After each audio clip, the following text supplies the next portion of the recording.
Overwatch Kings is going to be taking on the team of Prey of the game. And we should probably switch it to the proper screen for you guys to see. Thank you so much for tuning in and stopping by again, guys. This is the ESL Cup #1 Europe. This is their first cup that they'll be running for Overwatch. It's been a blast so far. It's been great. Hope you guys have enjoyed. And definitely give them love and a shout out for letting us cast and enjoy these games. So here we go with the teams and the introductions. We have Prey of the game going to be on the side of the defense. Snapsloth going to be picking up their Lucio. We have Alexander picking up their Reinhardt. Bionic are going to be picking up their McCree. We have Zerion on the second tank, going to be a Winston. Damus on one of their damage dealers as a Pharah. Interesting choice for a defense. And of course that leaves the second support, the final support, Feed on a Mercy. For the side of Overwatch Kings, definitely a standard comp we've seen out of them all day. We have Antitonian and Mitcher picking up the supports, Mercy and Lucio respectively. We have RYB going to be picking up his flex roll on the Zarya, Tweety on his famous and awesome Reinhardt. We have Olba, of course, on his McCree, and that leaves Oxy on the Hanzo. The second time we'll be seeing him champion this hero.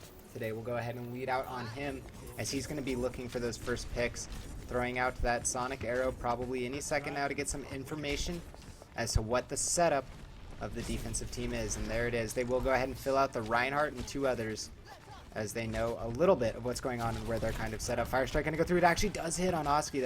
Oxy. That is not what he wanted to see. That hurts quite a bit, as that'll definitely tag him up and force him back a little bit. Lucio going ahead and road climbing up.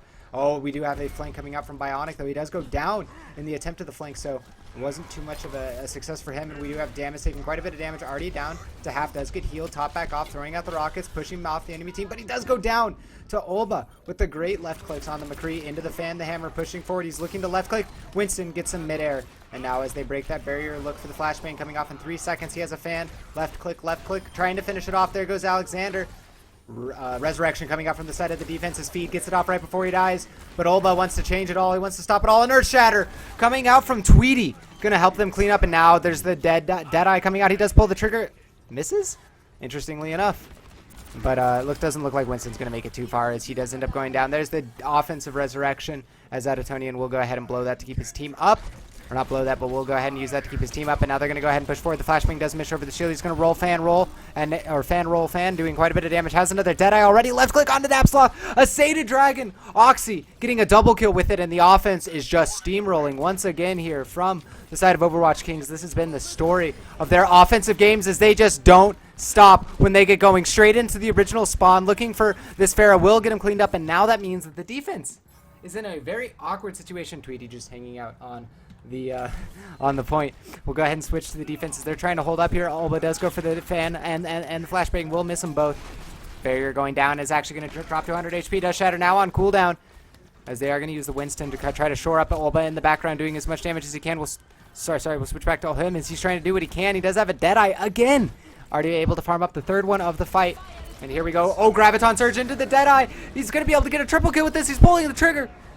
Double kill, triple kill, going for him, although Damus does get in the background about Oxy, or Oxy getting the triple kill himself. Gonna get 5 members total. It looked like Olba didn't get all 5, or didn't get all of those, as Oxy does steal 1 and take 2 of his own, and that'll be 5 down for the side of the defense. The payload gets ever closer to this next point, zoning them back, forcing them into that doorway. Now they're going to push out to the right. Reinhardt using the barrier. They're going to leap in with the Winston, the side of the offense, to push in, do what they can. There goes the scatter arrow, bouncing around, doing some damage.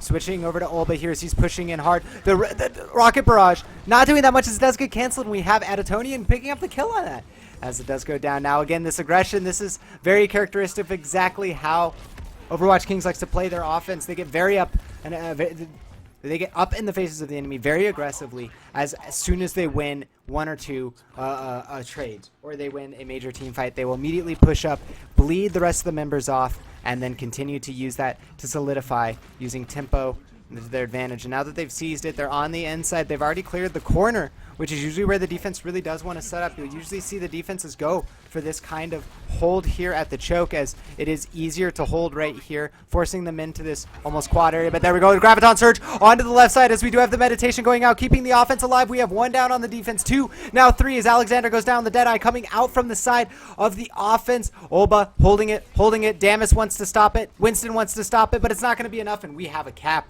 Ladies and gentlemen, that's the first round going to the side of Overwatch Kings, is once again their offense just looking on point.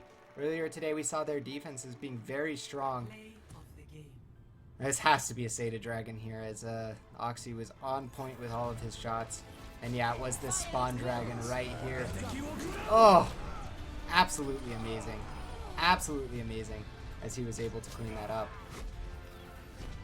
And we'll be moving into the next game here, or the next half here, as the time to beat will be 3:45. Again, the last map we just watched on Kings Row from Overwatch Kings, they were able to set a disgusting time that is very hard to beat. 3 minutes and 45 seconds. It's beatable. Do not get me wrong.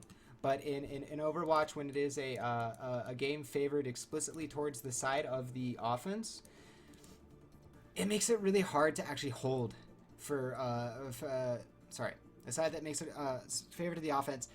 It is still hard to get a sub 5-minute time. There are definitely many ways for defensive strategies that have come out, ways to play the game that do give the defense a fair bit of operating room on the side of the defense. I think specifically to Cloud9 and their defense, most teams run a very passive defensive setup, as we actually see the side of Overwatch Kings tends to prefer. They won't really push up in past the arch too often. Whereas you will see teams like Cloud9, when they run their double Winston defense, they're very aggressive. They want the offense to get into a position that they think is disadvantageous, and the second that happens, they'll jump in the back with their Winstons, and then they'll chain the initiation and clean up the offensive push from there. So definitely different ways to go about it. We'll see how Overwatch Kings chooses to do it, and I can already tell you this is going to be an interesting match, as Adatonian not on the Mercy this time, going to be on a Lucio. Actually, no, switching back, he was just speed boosting out his builders, as we have the first builder, Mitra, on the Symmetra instead of a Lucio. We have Olba on his McCree. No surprise there. But on the surprises, or not on the surprises, RYB on the Junkrat. On the surprises, we have Oxy on a Torbjorn, the second builder. They will be running a 2.5 builder comp. Again, I kind of consider Junkrat part of a builder, as he does have some proxy effects that can help a lot. And that does leave Tweety to finish up the lineup, as he's on the Reinhardt. Over on the side of the offense, we have Napsloth once again on the Lucio. Zerion and Alexander picking up those Winstons, respectively. We have Bionic on the McCree. We have Damas going to be picking up the Pharah. And finally, that leaves Feed for his team to be the second support, specifically on the Mercy. And here we go. Timer's off. Timer's begun. We're only a second or two off. Apologize, guys, as it does work this time. Winston's pushing up. We'll go ahead and follow out. The Mercy is... Oh, RYB is able to get the grenade from downtown. Bionic going down. That is absolutely massive for the side of the defenses. Again, they only need to hold now for a total of 3 minutes and 20 seconds. And they've already picked off one of the offensive heroes. So now offense reeling. They're going to have to try to group up. And one of the Winstons leaps in into multiple turrets, ends up getting taken out. And now they're already down 2 heroes. Napsloth going down as well to RYB. To random grenades. And again, this defense from Overwatch Kings is just so strong. They do a passive style of defense, yes, but they do it very well, using the builders to their advantage. They use, this time the symmetric turrets are set all the way up on the right side primarily, and the offense is looking to go forward, as we'll switch over to the eyes of Zerion here, as he's up in the front, taking quite a bit of damage, getting swung at. He tries to take out the symmetric turrets, but they just do too much damage. Now Damas trying to back him up. Resurrection comes out from the side of the offense as they want to try to recover this push, but it's just not going to happen when Bionic's already down. Damas is taking quite a bit of damage. Alexander's on the point, but he gets concussed rocket all the way back to the spawn. And so now he's going to get cleaned up by Olba. And their defensive resurrection is going to come out, and the defense is going to stabilize. 1 minute and 20 seconds has been eaten off the clock. Only 2 minutes and 25 seconds approximately remain for the offense to actually take the entirety of the map here. It's going to be almost an unfeasible situation again. But we'll see Alexander pushing forward, gets a decent fire strike, hits on multiple, will help him build up his ultimate, as he did use it the last fight. His shield already taking so much damage, so it's just awkward. It seems like the offense doesn't know when they want to do it, and now the Molten Core coming out from Oxy, as he's going to be pushing forward, spamming that left click, as it does 50% attack speed increase. When he's in Molten Core, makes a huge difference. No damage drop from Torbjorn's shots, and they arc, so you can headshot with them.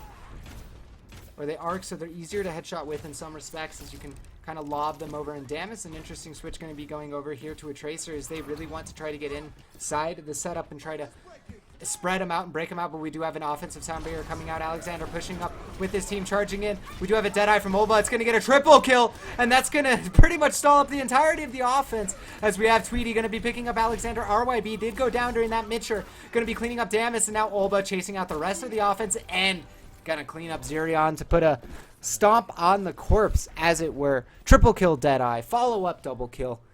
Olba absolutely critical to his defense here. I apologize for that, Skitty. I will see if I can balance it out. I'll sit a little bit farther back, as I am using a new mic. I got it this last week and I am adjusting to it. But the offense looking to set up here and push forward. Bionic, Damus set up on the right side here, as they did move the Winston up to the high ground. So he's going to try to take out the symmetric turrets. He does, taking quite a bit of damage, and they are going to lose Alexander. Now Bionic, Zerion taking quite a bit of damage. Feed going to be going down. No, barely surviving. Going to have the resurrection. Will he get it? No! Team kill. Sound the horn. Unfortunately, we don't hear it because we're on the side of the offense. But the defense, once again, OWKings doing an amazing job holding here. This double builder popping the Molten Core. And the other thing that's been noted many times so far in competitive Overwatch streams, Torbjorn is a defensive hero that or just a hero, obviously he's better on defense, but as you win fights with Torbjorn, he builds up that scrap, eventually gets to the point where there are scrap piles laying around and armor packs laying around, so his team is just constantly gaining 75 health. Armor does reduce damage in Overwatch by half for the instance of the damage.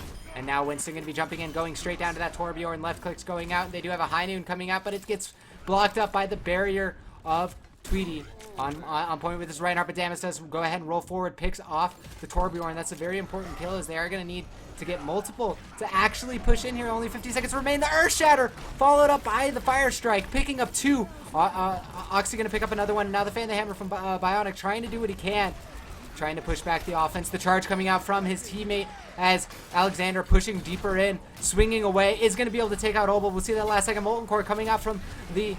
Oh, but the tire! RYB double kill. The Molten Core comboed with that, and Oxy with the help from RYB and his tire gonna once again sound a third team kill horn, as OWKings is able to hold once again. Torbjorn building up those armor stacks, so again it is going to get harder and harder. This last push might be just impossible, as we are past the mathematical impossibility point. Torbjorn doing what he can. Alexander taking a lot of damage, and it looks like Feed goes in and dies as well. Damus in the background all going down as well, as we watch Oxy just turn around and help clean up the team. Olba, absolutely huge plays coming out of him, and we will see once again OWKings moving on into the round of 16 for the fans of you guys of OWKings. And sorry about the mic again, Skitty. I will see what I can do between the next game. I've gotten a new mic, and I definitely want to give you guys the excitement that these games deserve. I will try to balance out my talking voice as well as this excitement level, but look at this Torbjorn play. This is not what you want to deal with, and again, this is a Molten Core play, but this is explicitly him using his right click. His turret does get a kill, but he really, I gotta hand it to Oxy, specifically on Torbjorn. When you see Torbjorns and Pugs, you know, a lot of the time you're like, hey, it's a turret, good job. But a really strong Torbjorn in competitive play will always keep his team armored, getting that scrap, going out aggressively, pushing. And he's also consistently harassing. The left click from Torbjorn does about 70 damage, and it can headshot. The right click actually doing, I think, about 120 damage if you hit all of them. And again, the left click having no damage loss over distance. So thank you so much, guys. So far, again, we are just finishing up the round of 32. OWKings beating out Prey of the game. We'll be moving into the round of 16, checking their opponent in just a second. I want to say special shout out to ESL for letting me cast this. And again, you guys, thank you for stopping by and watching this. I really appreciate it. I hope these games are enjoyable for you, and I hope my casting is at least bearable for you guys. And if you enjoy my casting, you happen to, definitely check out my Twitter at RaptorZ. And if you want more analysis on Overwatch, as you're looking to get into competitive play or just looking to improve your own play, I do my own series on YouTube that focuses on breaking down professional games.